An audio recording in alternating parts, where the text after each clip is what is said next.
discuss what is market analysis, market opportunities, demand forecasting, and market trend analysis.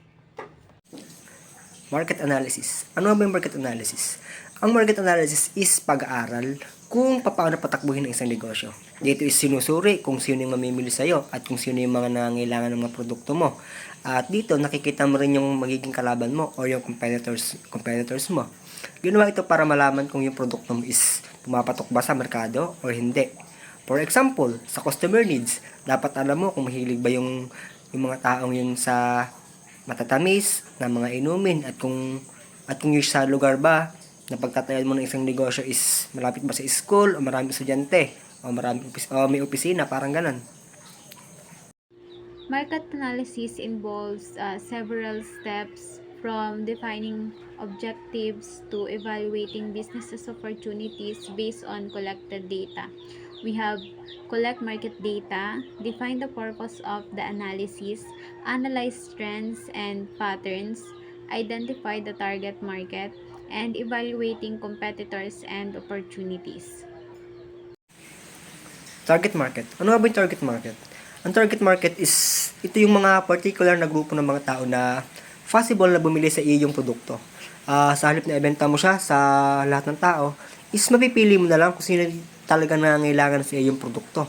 For example, sa demographics, yung bang sino ba sila? Nakabase sa edad, sa kasarian, sa trabaho, or sa kita ng isang tao. Collecting market data. Ito is para makagawa ka ng tamang desisyon sa iyong negosyo. Kailangan meron kang basehan. May dalawang paraan para makuha mo ito. Una, yung primary source. Ito ay yung informasyon na ikaw mismo ang kumuha. Yung galing mismo sa'yo na informasyon na yon. Then, secondary source naman is nakuha mo sa ibang tao or yung nasa paligid mo. Kunyari, sa industry reports galing sa government. Market trends and customer behavior. Ano ba yung market trends?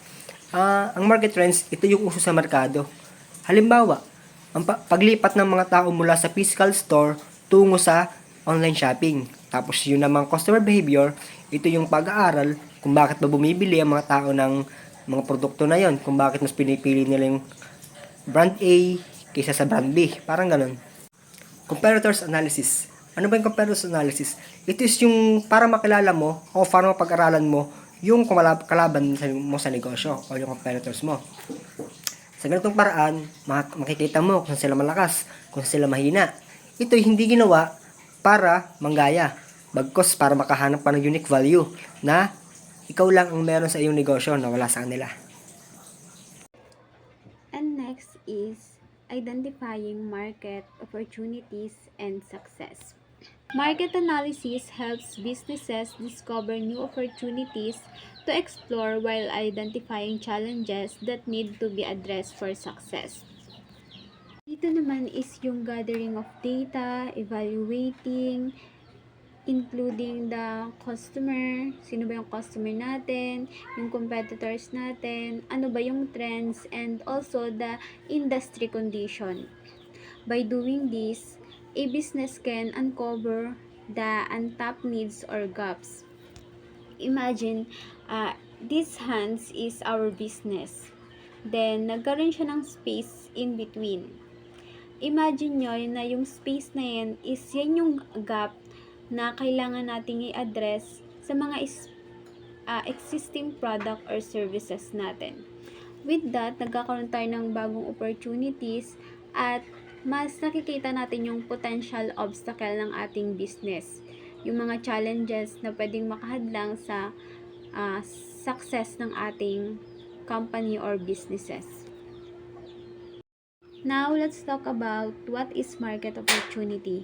A market opportunity is a gap or unmet need in the market that can be addressed with a product or services driven by evolving consumer preference, technological advancement, and industry shifts. Ang market opportunity naman, ito yung mga specific gap where the customer have a need, want, or problem that isn't fully addressed by the existing product or services na ino-offer ng ating businesses or ng ating company. Yun yung mga gap. Yung gap ay yung opportunity na pwede nating i-grab para ma-meet yung customer needs and wants natin. With that, magkakaroon sila ng satisfaction sa ating product or services na ino-offer. And nagkakaroon tayo ng chance para mas i-improve yung mga product or services na ating ino-offer. So, bakit nga ba nagmamatter ang market opportunity in terms of decision making? Provides data-driven foundation to set long-term goals and resource allocation. Ang market opportunity data nakakatulong sa atin when it comes to business plan clearly for the future use of their money, their time, their people. Kasi 'di ba, sayang nga naman kung mapupunta lang sa wala yung mga ginawa nila, lalo na yung pera, yung pagod, yung mga tao. Dito nagkakaroon sila ng maayos na desisyon. Hindi lang sila nagdedesisyon based on random choice. Nagdedesisyon sila base sa data na hawak nila. And the next one is the risk reduction. Minimize chances of product launch failures by identifying potential gaps or challenges early. When identifying opportunities, mas maaga mas mabilis na nare-reveal yung mga obstacle or challenges na kinakaharap o kakaharapin pa lang ng ating business. With that, yung business natin mas naayos nila ng mas maaga bago nila ilabas ang mga produkto or mag-provide ng service sa ating mga customer.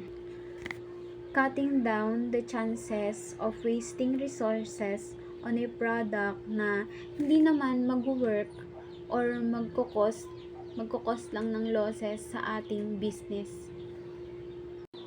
Sa market alignment naman, ito yung focusing on opportunities rooted in the real customer needs. Business, ini-ensure nila that their product or services is desirable for their customer.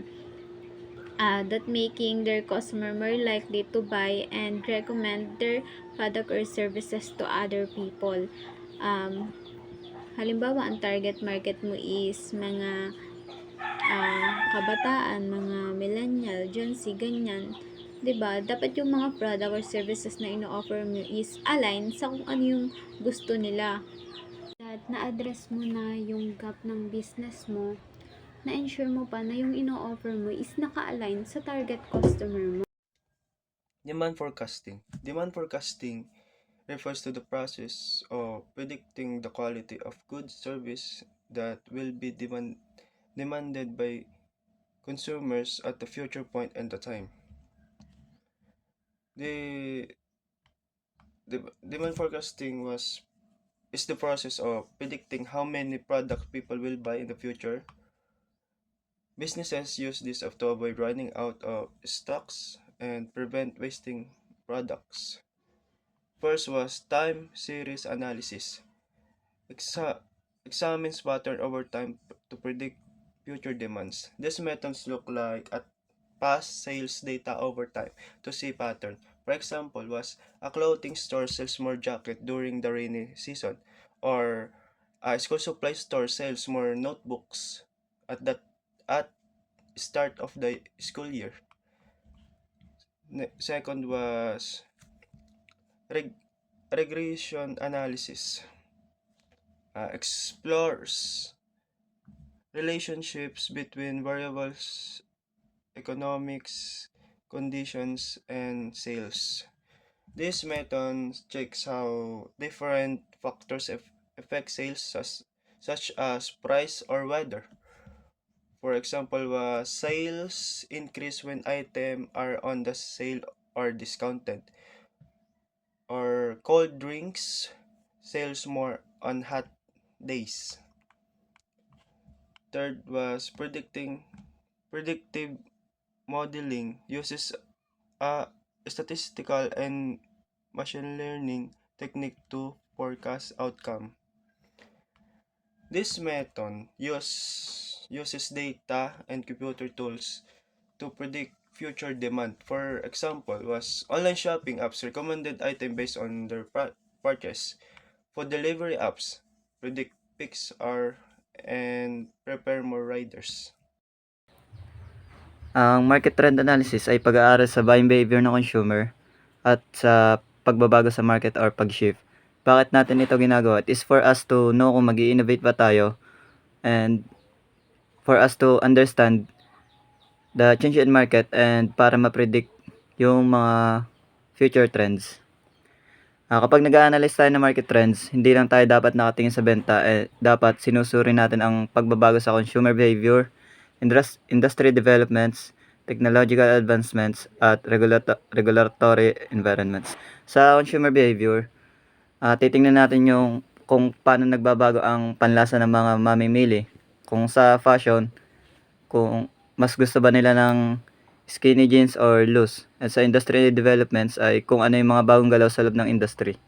Sa technological advancement naman ay from the word itself, technological, dapat kung alam dapat natin kung may mga bago pang technology na pwedeng makatulong or makapagbago sa pag-grow ng ating business. And sa regulatory environments ay syempre yung mga batas o regulation na dapat nating sundin.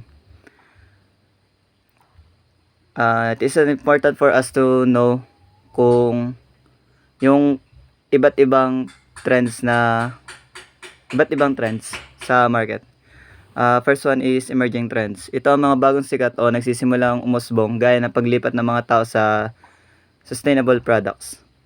And seasonal trends, ito naman yung mga paulit-ulit na pattern na nakadepende sa panahon. Kunwari, this coming summer, syempre, ang mauuso dyan, mga bikini, and pagtapos naman ng summer, pasokan naman, syempre, dadami yung bibili ng mga school supplies kasi magpapasokan. And last one is cyclical trends. Ito yung mga long-term patterns na kadalasang nakadepende sa takbo ng ating ekonomiya. Moving forward sa integration into product development conclusion, paano natin gagamitin ang analysis na ito sa paggawa ng produkto? We have 4 steps. Una, identify opportunities. Gamitin natin yung data para makita ang mga pangangailangan ng tao na wala pa sa market. Pangalawa, design for market fit. Siguraduhin na ang features ng product ay tugma sa panlasa or gusto dapat ng consumers. Third one is implement feedback. Implement feedback loops. Makinig sa feedback para patuloy na ma-improve yung product na nilo-launch. And syempre, dapat papakinggan nyo rin yung ano ba to? Yung hinaing na mga consumer. And last one is iterative development. Huwag huminto sa isang version lang, dapat nag-a-adjust at sumasabay sa trend. That's all.